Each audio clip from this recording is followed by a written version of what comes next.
autumnal night to a female Chakraka bird. Vidya's daughter could make no answer. She was filled with agony to think that her pious and loving lord would leave her behind. Perforce restraining her tears, Earth's daughter took courage and, throwing herself at her mother-in-law's feet, spoke to her with her two palms joined together. Forgive, O venerable lady, my great impudence. The Lord of my life has tendered me only such advice as is conducive to my best interest. I have, however, pondered within myself and realized that there is no calamity in this world as great as being torn away from one's beloved Lord. O Lord of my life, O Adobe of mercy, handsome, genial, and wise, O moon for the lily-like rays of Raghus, without you, heaven would be an obnoxious as hell. Father and mother, sister and dear brother, beloved kinsmen and friends, father-in-law and mother-in-law, preceptor and relatives, allies and even sons, however good-looking, well-behaved and congenial, nay, whatever ties of affection and kinship is there exist, to a woman bereft of her beloved Lord, they are far more tormenting than the scorching sun. Life, riches, house, land, city, and kingdom, all these are mere accountments of woe to a woman bereft of her Lord. Luxury to her is loathsome like a disease, and ornaments a burden, which while the world is like the torment of hell, without you, O Lord of my life, nothing in this world is delightful to me, as the body is without a soul and a river without water. Even so, my Lord is a woman without her husband. In your company, my Lord, I shall be happy in every way so long as I behold your countenance resembling the cloudless moon of autumnal night. Birds and beasts will be my kindred for forest, my city, and the bark of trees my spotless robes, and a half of leaves in the company of my Lord will be as comfortable as the abode of gods. The generous hearted Salvan gods and goddess will take care of me like my own father in law and mother in law. A charming litter of grass and tender leaf will be in the company of my Lord, we with Cupid's own lovely cushion. Bulbs, roots, and fruits will be my ambrosial food, while mountains will be as good as 100 royal mansions of the Ayodhya. Gazing on the lotus feet of my Lord, every moment I shall remain as cheerful as a female Chakravaka bird during the daytime. You have mentioned a number of hardship and perils, woes and afflictions, attendants with forest life, that all these put together will hardly compare with an iota of the pange of separation from my Lord. O fountain of mercy, begin this in mind. Bearing this in mind, O Christ jewel of wise men, take me with you. Pray do not leave me behind. I refrain from making a lengthy submission, my Lord, knowing as I do that you are all merciful and have access to the hearts of all. If you leave me in Ayodhya till the expiry of your exile, you may rest assured that I shall not survive. O friend of the afflicted, O handsome and the congenial Lord, O storehouse of amiability and affection, as I walk along the road, I shall know no fatigue gazing on your lotus feet all the while. I shall render all sort of service to my beloved Lord yourself, and shall relieve him of all the toil occasioned by the journey. Leaving your feet and raising the shade of the tree, I shall fan you with the cheerful heart, beholding your swarthy form, bedwetted with sweet and casting a look on the Lord of my life. I can have no occasion for grief. Spreading grass and leaves of trees on an even patch of ground, this handmaid of yours will knead your feet overnight. Even as I gaze on your tender form again and again, hot winds will have no effects on me. Who can dare look at me when I am by the side of my Lord, any more than a hare or jackal would regard his loneliness? How true is it that I am delicate of body while my Lord is fit to bear the hardship of the forest life, that I behoove you to undergo penance while it is worthwhile for me to loll in luxuries. When my heart did not dissent even on hearing such cruel words, I am sure my rash self shall live to bear the terrible pangs of separation from my Lord. So saying, Sita was overwhelmed with the distress. She could not bear her Lord's separation even in words. Seeing her condition, the Lord of Raghu was convinced in his heart that if I left behind against her will, she would not survive. The all-merciful Lord of the solar race therefore said, Give up lamentation and accompany me to the forest. Grief is out of season today. Prepare yourself for the journey to the woods at once. Consoling his beloved consort with these endearing words, the Lord threw himself at his mother's feet and receives her blessing. Pray, return soon and relieve the people distress, and see that your hard mother is not forgotten. Shall the tide of my fortune even turn? O goodness, that I am behold the charming pair with my eyes again, when my dear son will arrive the auspicious day and blessed hour that your mother shall live to see your moon-like countenance. When again shall I call you my darling, my pet child, O Lord of Raghu, O Chief of Raghu race, my boy, and summoning you clasp you to my bosom and gaze upon your limbs with delight. Seeing that his mother was too overwhelmed with emotion to speak any more and was greatly agitated, Sri Rama consolated her in various ways. The gravity of the occasion and the intensity of affection was more than one could describe. Janaka's daughter then threw herself at her mother-in-law's feet and said, I tell you, mother, I am most unlucky is in that at a time when I should have served your heaven has exiled me to the forest and has refused to grant my desire. Pray be not perturbed any more, but at the same time cease not to entertain kindly feeling towards me. Relentless is fate, and there is no fault of mine either. The mother-in-law was so distressed to hear Sita's words that I have no word to describe her condition. Again and again she pressed her daughter-in-law to her breast and recovering herself, admonished and blessed her.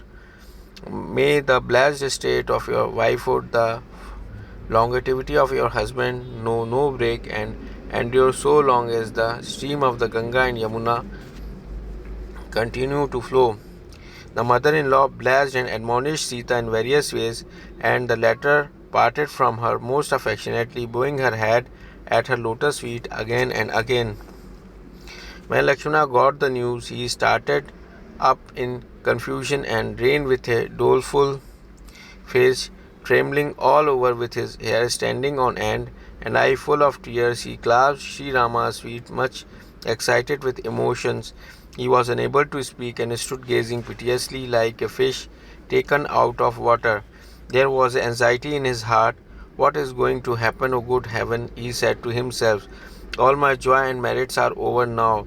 What will the Lord of Raghu command me to do? Will he leave me at home or take me with him? When Sri Rama saw his brother with joint palm having renounced his home and reckless about his own body, he addressed him in the following words, well versed as he was in the rule of correct behavior and an ocean of amiability, love, artlessness, and joy. Pray do not lose your balance of mind out of affection, dear brother, and be convinced in your heart of heart that the end will be a happy one. Those who reverently and unconstantly follow the advice of their father and mother, preceptor and master, have reaped the fruit of the birth, or else their coming into the world has been in vain. Bearing this in mind, brother, listen to my advice and wait upon the feet of our father and mother. Bharta and Ripu Sudna Shatruna are not at home, while the king is aged and full of grief for my sake. If I proceed to the wood taking you with me, Ayodhya will be rendered completely masterless, and the preceptor and parents, the people as well as family, all will be subjected to a spell of terrible suffering.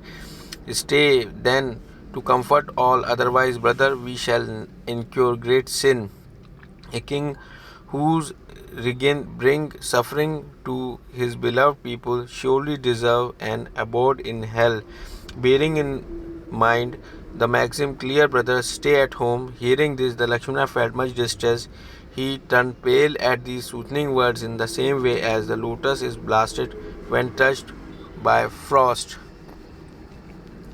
Overwhelmed with emotion, he could not answer, but clasped his brother's feet in anguish. My lord, I am your slave and you are my master. If you abandon me, what help? My lord, you have given me a sound advice, but due to my faint-heartedness, it sounds impracticable to me. Only those noblemen who are self-possessed and champion the cause of virtue are fit to be taught in gospel of Vedas and moral philosophy. I am mere child, fostered by your loving care. Can a Kaijan lift Mount Mandra or Meru? I know no preceptor, nor father, nor mother. I tell you sincerely, believe me, my lord, whatever ties of affection, love, and confidence exist in the world, as declared by Vedas, for me they are all centered in you and you alone, my lord, O friend of the afflicted, O knower of the innermost heart of all. Piety and propriety should be taught to him who is fond of glory, fortune, and noble destiny. He, however, who is devoted to your feet in thoughts, words, and deeds, should he be abundant, O ocean of grace. Hearing these soft and the polite words of his noble brother, the all compassionate Lord clasped him to his bosom and consoled him, perceiving that he had lost his nerves through love. Go and ask leave of your mother and quickly return and accompany me to the woods. Lakshmana rejoiced to hear these words from the chief of the Raghu. Great was his gain and mighty loss was averted. He went up to his mother delighted at heart as a blind man who has regained his lost vision. Approaching her, he bowed his head at her feet, while his heart was with Sri Rama, the delighter of the Raghures and Janaka's daughter. Finding him depressed in spirit, the mother inquired the reason. When Lakshmana related at length the whole incident, Sumitra was shocked to hear the cruel report.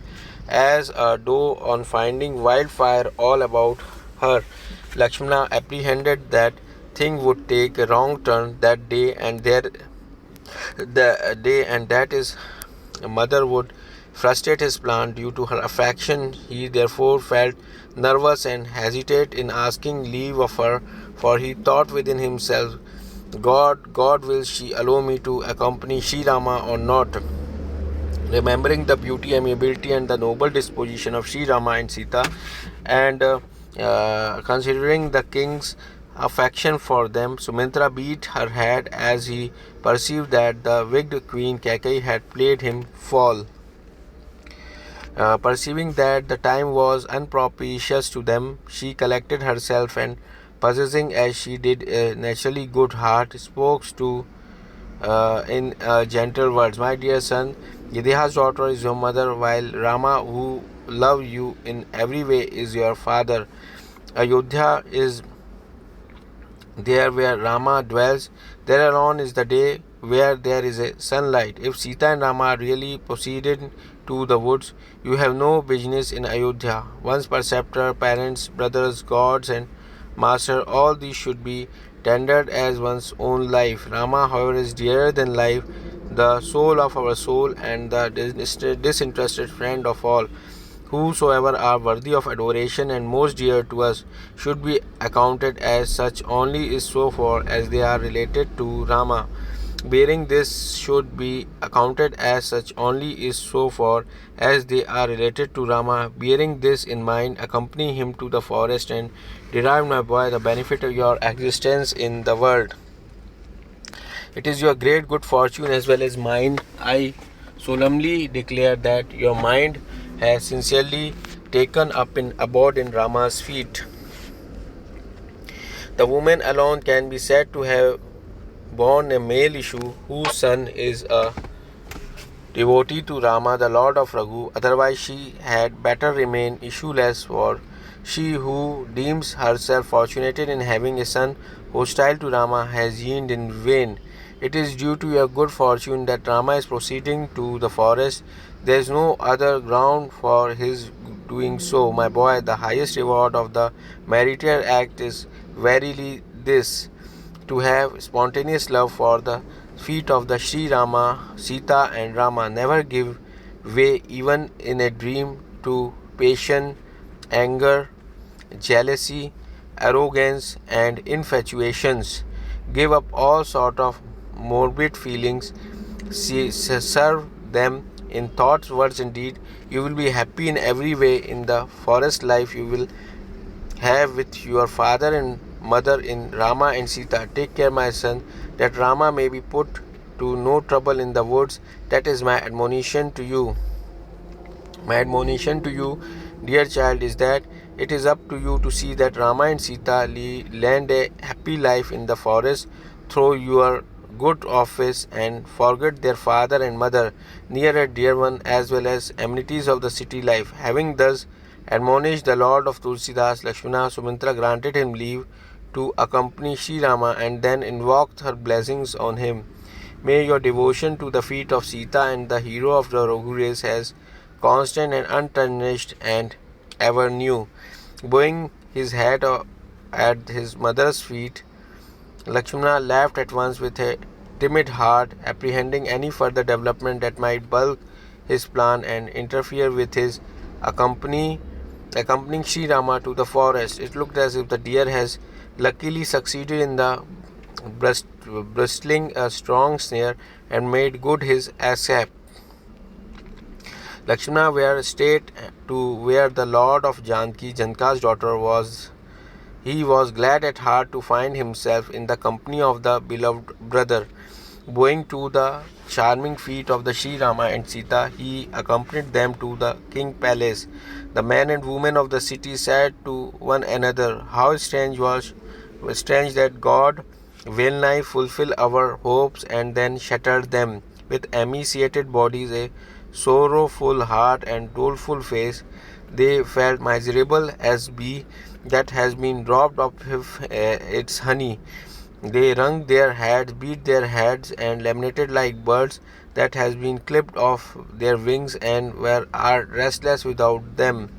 A huge crowd has collected at the entrance of the royal palace, and there was untold grief which knew no bound. The minister Sumitra raised the king and seated him, communicating to him the agreeable news that Sri Rama had come. When he saw his two sons with Sita, his distress was profound. The king felt much agitated as he gazed on his two sons with Sita. Overwhelmed with emotion, he pressed them to his bosom again and again. The king was too restless to speak. There was a terrible agony in his heart due to excess of grief. Most affectionately bowing his head at his father's feet, the hero of Raghu race then arose and asked his permission to proceed to wood. "Father, give me your blessings and commands. Why should you be sorrowing at this hour of jubilation? By swearing from the path of duty due to attachment for a beloved object, dear father, one's reputation is lost and obloquy incurred." Hearing this, the king got up in his love, and holding Sri Rama, the Lord of Raghu, by the arm, he made him sit down and said, "Listen, my boy, of you the sages declare that Rama is the Lord of the entire creation, both animate and inanimate. God requite our action according as they are good or bad. weighing them in the scale of his judgment. He alone who does an act reap the consequences. Such is the law of the Vedas, as so declared all. But in this case, we find that one commits the office and other reaps its fruits. Highly mysterious are the ways of God. No one in this world is competent to know them. The king sincerely tried every means to detain Sri Rama, but he discovered Sri Rama's intentions and came to know that he was not going to stay a champion of rightness, strong-minded and foresighted as he was.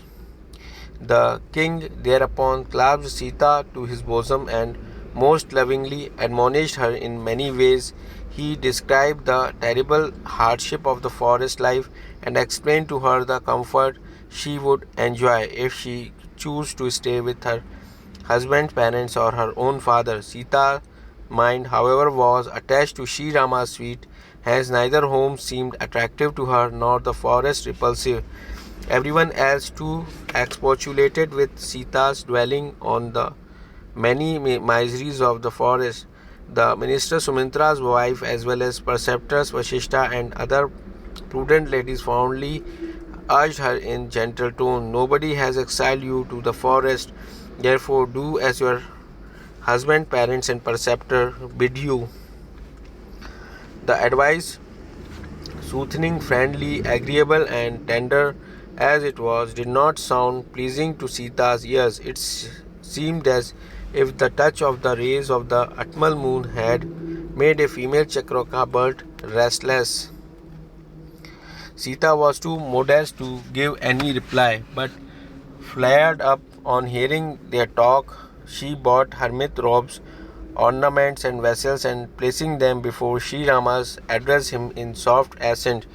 "You are dear as life to the king, O hero of Raghuline. He is too soft to shake off his scruple and attachment for you. He would sooner forfeit his virtue, good reputation, and his happiness in the other words than ask you to proceed to the woods. Bearing this in mind, do as you please." Sri Rama rejoiced to hear this stepmother admonition, but her words pierced the king like shafts. "Will my wretched life never depart?" he said to himself. The people felt much distress, while the king fainted. No one knew what to do. Sri Rama presently dressed himself as hermit and, bowing his head to his parents, departed. Having completed all the equipments and preparation for the journey to the woods, the Lord will with his spouse and brother bowed to the feet of the Brahmans and the preceptor and departed, leaving everyone in bewilderment. Issuing out of place, the party halted at Vashishta's door and found the people scorched with the fire of impending separations. The hero of Raghu race comforted all with soothing words and then summoned host of Brahmans. He requested his preceptor to give them substance for a year and captivated their hearts through courtesy, gifts, and humility.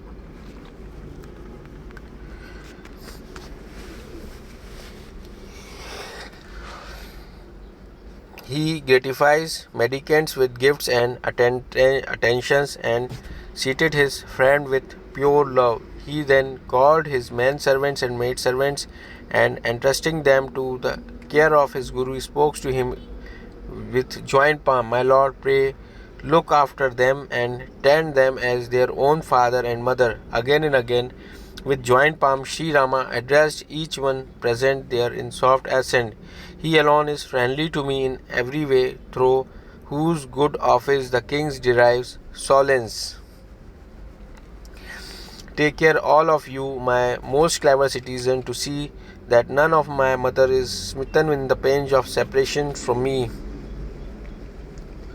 In this way, Sri Rama consoled all and cheerfully bowed his head at the lotus feet of his preceptor, invoking Lord Ganpati, Goddess Gauri, and the Lord of Kailasha, and receiving the blessing of his Guru. The Lord of Raghu proceeded further. There was a great lamentation as he sailed forth. The piteous wail of citizens was revolting to the ears. Evil omen appeared in Lanka, and Ayodhya was plugged in grief, while the abode of gods was overcome with mixed feeling of joy and sorrow. When the spell of unconsciousness broke, the king woke and calling Sumantra, thus begin, Rama has left for the wood, but my life refuses to depart. I wonder what joy it seeks after by clinging to this body. What agony more severe than this can I have that will drew my breath out of my body? Then recovering himself, the king said, follow him, my friend, with your carrot. Two tender bodies are the two prizes, and delicate of the frame is Janka's daughter. Pick them up on the carrot, show them round the forest, and return after 3 or 4 days. If the two strong-minded brothers refuses to return, for the Lord of Raghu is true to his words and firm of resolves, then do you and treat him with joint palm, my lord. Kindly send back the daughter of Mithila's kings. When Sita gets frightened at the sight of the jungle, avail yourself of the opportunity and tell her by advice in the following words. The parents of your husband have sent this message to you. Please return home, my daughter. There is much hardship in the forest. Now with your parents and now in your husband's home. Stay wherever you please. In this way, try all possible means. If she come back, there will be a support to my life. Otherwise, all this will end in my death. Nothing can avail against an adverse fate. So saying, the king dropped unconscious on the ground, exclaiming, bring Rama, Lakshmana and Sita and show them to me. Receiving the king's command, Sumantra bowed his head to him, and having got ready a most swift chariot, went to the outskirts of the city where Sita and the two princely brothers were. The Sumantra believed to them the king's message, and with humble submissions persuaded Sri Rama to ascend the chariot. Having mounted the chariot, Sita and the two brothers set on their journey, mentally bowing their head to Ayodhya. Finding Ayodhya masterless with the departure of Sri Rama, all those who had assembled there followed in their wake with an agitated mind. Sri Rama remonstrated in many ways, an ocean of compassion that he was, and the crowd turned homewards, but dragged by the affection they bore for him, they came back and joined the party once more. Ayodhya presented a most dismal appearance, as though it were the dark night of the final dissolutions of the universe. The men and women of the city looked like ghastly creatures, and were frightened to see one another. Their house appeared like so many calamarities, their retainers like ghosts, and their sons, relations, and friends like messengers of death. Trees and creepers in the garden withered, while streams and ponds repelled the eyes.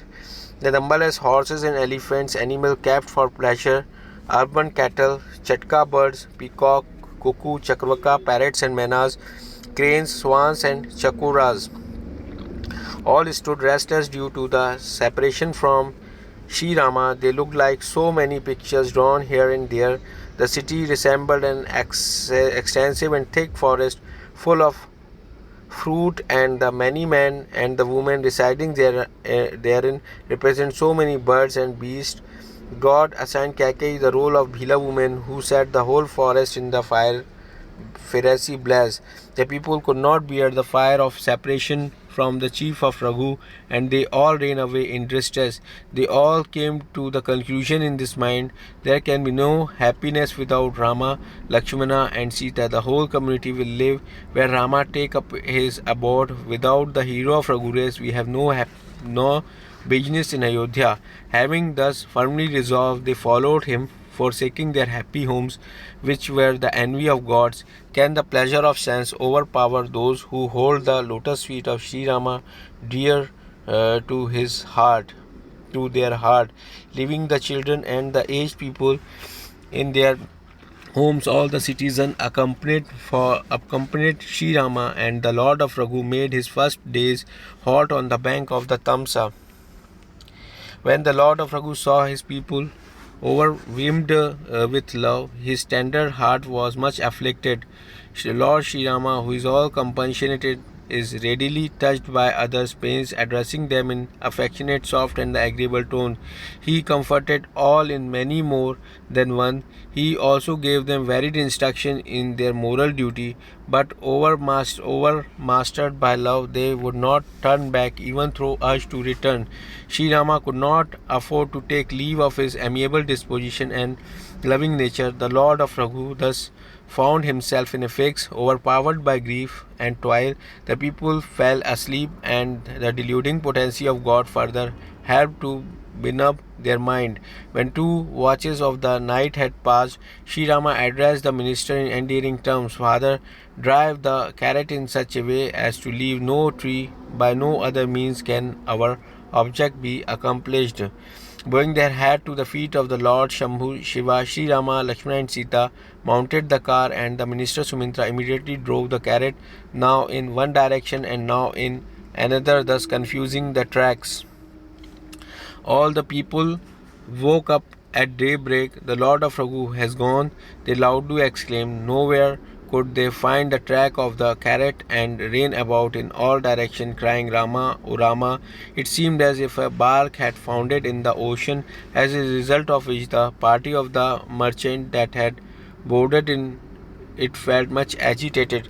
Everyone explained to the other how Rama had forsaken them. Perceiving their distress, they condemned themselves and praised the fish that died as soon as we were taken out of water, and said to another, a curse of our life without the hero of Raghu race. If God has torn us from our beloved, why did he not vouchsafe death to us on our asking? Thus, wailing in variety of ways, they all returned to Ayodhya full of remorse. The anguish of the parting was terrible beyond words. Everyone survived in the hope of the seeing Rama on the expiry of the term of exile. When a woman alike started religious observance and fast for ensuring Sri Rama's returns, they were all as miserable as the male and the female chakraka birds and the lotus flower are in the absence of the sun. Accompanied by Sita and the ministers, the 2 brothers arrived at Shrangvarpura. Beholding celestial stream Ganga, Sri Rama alighted from his car and fell prostrate on the ground with great joy. Lakshmana, Sita, and the minister too made obeisance, and Sri Rama rejoiced in common with them all. A fount of all joy and blessing, the Ganga brings all delight and drives away all sorrow. Narrating numerous anecdotes connected with it, Sri Rama gazed on the waves of the Ganga and told the minister, his younger brother Lakshmana and his beloved consort, the transcendent glory of the celestial stream. They took a plunge in the river, and the fatigue of the journey was gone, and their heart rejoiced when they drank of its holy water.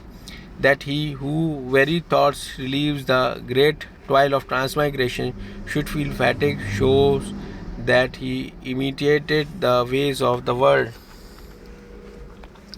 The glory of the Raghu race, who is a fountain of pure existence, knowledge, and bliss, perform actions similar to those of a human being, and which constitute a bridge to cross the ocean of the mundane existence.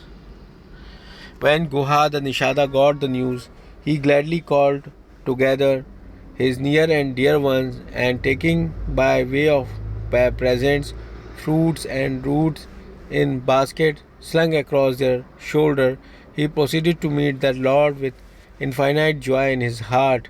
Protesting himself on the ground and placing the present before the Lord, he gazed on him with great affection. The Lord of Raghu, who is won by the natural affection, seated him by his sides and inquired about his welfare. The sight of your lotus feet, my lord, is the root of all welfare. I can now count myself as a blessed man, My land, house, and fortune are yours. Holy sir, my family and myself are your humble servants. Do me the favor of visiting my town and confer dignity on me. Let everyone envy my lot. Everything you have said is true, my wise man, but my father has commanded me otherwise. For 4 years and the 10, my home shall be in the woods, and my mode of life, dress, and food shall be that of hermit. Hence, my staying in the village would be hardly advisable. Guha was deeply depressed to hear this.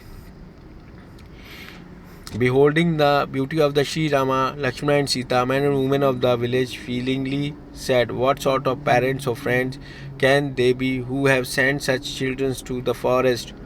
Other people said, "The king has done well in that God has thereby rewarded our eyes." The chief of the Nishada then pondered within himself, and perceiving a charming Ashoka tree, he took the Lord of Raghu to the spot and showed it to him. When Sri Rama declared that the place was beautiful in every way, the people of the town then returned home after paying their respect to him, while the chief of Raghu retired to perform his evening devotions. In the meantime, Goha prepared a soft and the beautiful bed of kusha grass and tender leaves and separated it on the ground. He also placed beside him cup of leaves, sacchards delicious and the soft, full of fruits, roots, and water. Hearing partaken of the bulbs, roots, and fruits along with Sita, Sumantra, and his brother, the jewel of Raghu, Race lay down into sleep while his brother kneaded his feet. When Lakshmana perceived that the Lord had fallen asleep, he rose and asked the minister in soft accent to retire. As for himself, he got ready his bow and arrow, and sitting at some distance in the posture of hero, he kept watch.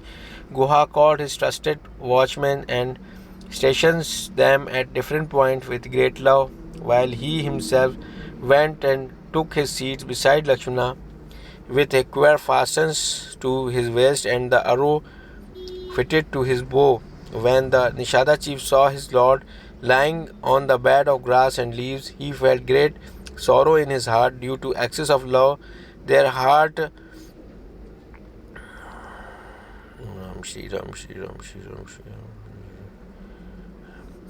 Their hair of the body bristles, tears flowed from the eyes, and he addressed the following affectionate words to Lakshmana. The king palace is naturally charming. Even Indra's residence can hardly stand comparison with it. Its beautiful attics are built of precious gems and are so lovely, as though God of love, has constructed them with his own hands, free from impurities, exceedingly marvelous of design, abounding in exquisite luxuries, and scented with the fragrance of flowers. They are furnished with lovely beds and lighted with gems, and are full of amenities of every description. Again, they are equipped with coverlets and sheets, pillows, and cushions of the various kinds, all soft, white, and charming as the fourth of milk. It is in such attics that Sita and Rama used to sleep at night, and humbled by their beauty, the pride of Rati and her consort, the god of love. Those very Sita and Rama are now lying on a pallet, exhausted and uncovered, a sight one cannot bear to see. The same Lord Rama, whom his father and mother, his own family, and the people of the city, his good natured companions, men servants, and maid servants, all cherished as their own life, sleep on the ground. Nay, Sita, whose father Janka is famed throughout the world, whose father in law is King Dashratha, the chief of Raghus, and an ally of Indra, the lord of immortals, and whose spouse is Ramachandra, is lying on the ground, and adverse fates spare none. Do Sita and the hero of Raghura's deserves to be exiled to the wood? They rightly said, fate is supreme. The foolish daughter of Kaikeyi was what a cruel mischief in that she has brought trouble on Sita and the delighter of the Raghu race at the time of enjoyment. The wicked woman has played the axe in felling the tree of the solar race and plugged the whole universe in woe. The Nishada chief was so distressed to see Rama and Sita sleeping on the ground. Lakshmana spoke to him sweet and the gentle words, imbued with the nectar of wisdom, dissipation, and devotion. No one is source of delight or pain to another. Everyone reap the fruit of one's own action. Brother, union and separation, pleasurable and the painful experience, friends, foes, and neutrals. Stare of delusions are these. Even so, birth and death, prosperity and adversity, destiny and time, and all the illusion of the worlds, lands, houses, wealth, town and family, heaven and hell, and all the phenomena of the world, nay, whatever is seen, heard, or thought of which the mind has its roots in ignorance, nothing exists in reality. Suppose in a dream a king become a pauper, or a pauper become lord of paradise. On awakening, the one does not gain, nor does the other lose anything. So must you look upon this world. Reasoning thus, be not angry, nor blame anyone in vain. Everyone is slumbering in the night of delusions, and while asleep one sees dream of the various kind. In this night of mundane existence, it is yogis' mistakes alone who keep awake. Yogis who are quest of the highest truth and remain aloof from the world. A soul should be deemed as having awoken from the night of the world only when he develop an aversion for the enjoyment of the world of sense. It is only when right understanding comes that the error of delusion disappear, and then alone one develop love for the feet of Sri Rama and Lord Raghu. O friend, the highest spiritual goal is this, to be devoted to the feet of Sri Rama in thoughts, words, and deed. Sri Rama is no other than Brahma, God, the supreme reality, unknown, imperceptible, beginningless, incomparable, free from all changes, and beyond all diversity. The Vedas you ever speak of him in negative terms, not this. For the sake of his devotee, earth, the Brahmans, cows, and gods, the gracious Lord, taken the form of man and perform action by hearing of which the snare of the world are broken asunder. ShriRam Pause 15 for 30 days. ShriRam, ShriRam, ShriRam. ShriRam, ShriRam, ShriRam, ShriRam, ShriRam, ShriRam, ShriRam, ShriRam, ShriRam, ShriRam, ShriRam, ShriRam, ShriRam, ShriRam, ShriRam, ShriRam. Ram ShriRam, ShriRam, ShriRam, ShriRam, ShriRam, ShriRam, ShriRam, ShriRam, ShriRam, ShriRam, ShriRam, ShriRam, ShriRam, ShriRam. ShriRam, ShriRam, ShriRam, ShriRam, ShriRam, ShriRam, ShriRam, ShriRam, ShriRam, ShriRam. Even though he hesitated in speaking to her in the presence of his mother, he realized within himself the emergency of the situation and said, "Listen to my advice, O princess, and do not misunderstand me. If you wish well of me as well as of yourself, please accept my suggestion and stay at home. You will be obeying my order and rendering services to your mother-in-law by remaining at home. O good lady, you will be benefited in every way. For a woman there is no other duty more sacred than reverently adoring the feet of her husband's parents. Whenever my mother thinks of me and feeling disconsolate due to her love for me, loses her balance of mind, do you console her, my love, with soothing words by narrating old legends to her. I tell you sincerely and solemnly, it is for my mother's sake, O charming lady, that I leave you here. By staying at home in deference to my wishes, you will easily obtain the reward of virtue approved of by one's elders and the Vedas, whereby giving themselves over the obduracy, the Seg Galva, King Nosha, and all others suffers great hardship. As for myself, listen of fair and the sensible lady, I will soon return after redeeming my father's words. Day will steal away quickly, therefore heed my advice, O charming lady. it on the other hand, if you on the other you persist in your obstinacy due to your affection to me, O pretty one, you will eventually come to grief. The forest is rough and the most dreadful, with its terrible heat, cold, and rain and blast. The tracks are beset with prickly grasses and thorns and stones of the various kinds, and you will have to tread them without shoes. Your lotus-like feet are delicate and lovely, while the paths are most difficult and intercepted by the huge mountain caves and the chashmas, streams, rivers, and the rivulets that are unapproachable, unfathomable, and terrible to look at. Bear and tigers, wolves, lions, elephant raise such a cry as staggers one's presence of mind. The ground will be your couch and the bank of tree your raiments, while bulbs, fruits, and roots will be your food. And do you think even these latter will be available to you all year round? You will get everything according to its season.